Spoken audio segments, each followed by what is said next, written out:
Okay. Today we're going to have a look at Visual Basic, VB.NET, inside the Visual Studio 2026. So if you are new to VB.NET or just curious about getting started with Visual Studio, this step-by-step guide will help you create, run, and understand your first VB.NET project. But before we get started, please make sure you subscribe to the channel if you haven't. Let's get straight into it. So as you can see here now, I've got a Visual Studio 2026 open. To get us started, or to be able to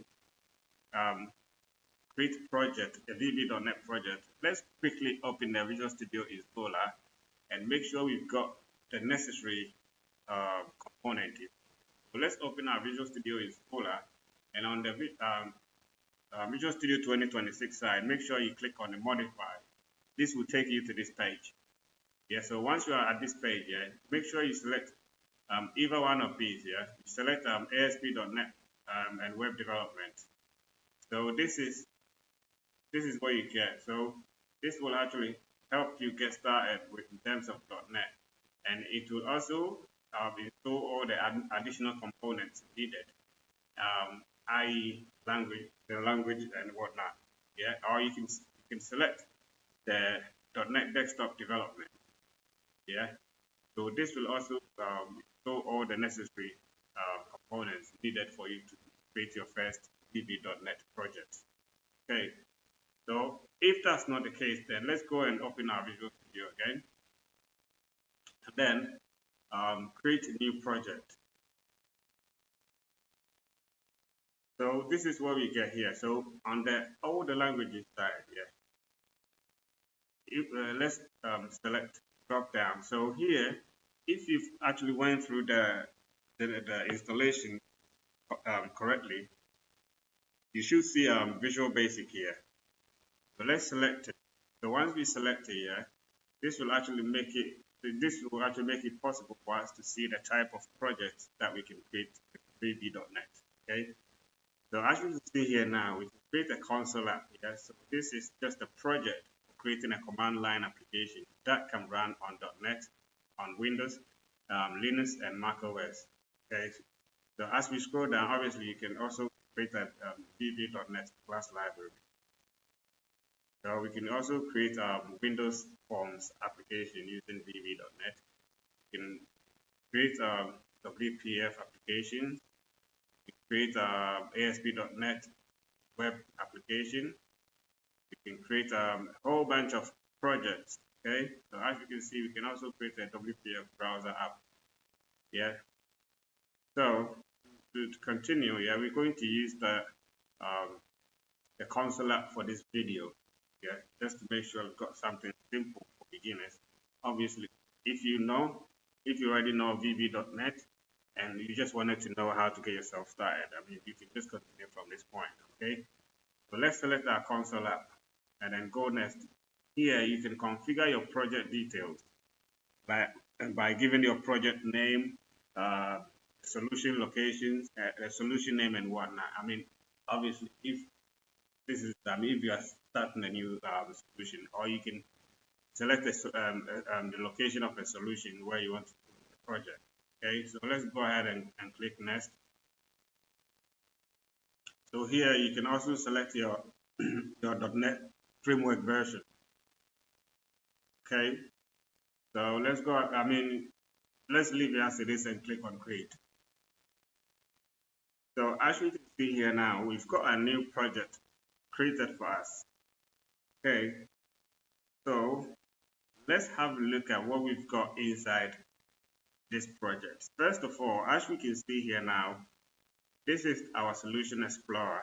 I've got it on the left hand side. Obviously you can switch positions, but it's mainly on the right hand side. I mean, if you open the Visual Studio for the first time, but obviously I've just put it here to accommodate my ChatGPT Copilot.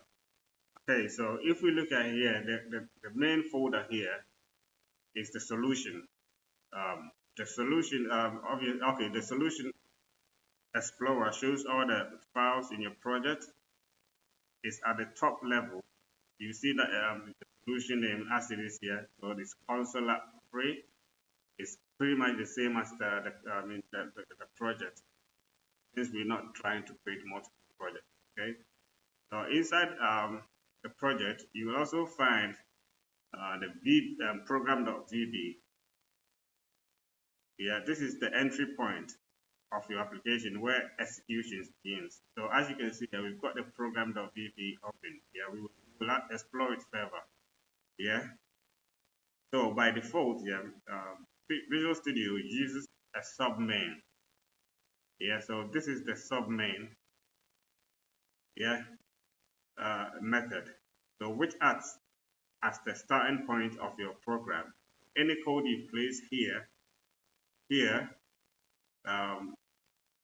will run. So I mean, will run when the program starts. Yeah. So we also see dependencies. Yeah. So dependencies folder. So these are essential building blocks that VB.NET uses for common functionalities like input, output, and working with data and whatnot. Yeah. It's basically in most .NET projects. Okay, so understanding this structure is important because your project grows while you'll be organizing multiple classes, modules, and references.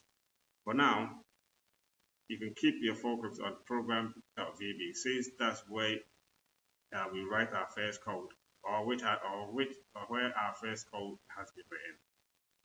Yeah, so let's have a look at here. So the console, the right line. So I'm actually showing it from a basic a beginner perspective. So the console, the right line, yeah, just tells the command. It commands print out this test. Okay. So it's just telling print the test into the console. Yeah. So there is this is to write this is basically for an output. There's also an input console.read line. So this read input. Yeah. So as you can see, it's very simple to get yourself started, and you can also look further and build your knowledge on this. We'll explore this further in our upcoming videos. I don't want to really complicate you too much. That's why I make this very short, explain what you've got here, so that you can continue to build your knowledge further. Yeah. So not to waste your time, I'm just going to leave this video here for now, but I think I've already showed you how to get yourself started in terms of VB.NET or Visual Basic. So if you haven't subscribed to the channel, please make sure you do, because I've got lots of videos coming up. And I hope you have a lovely morning, evening, afternoon, wherever you are. Peace.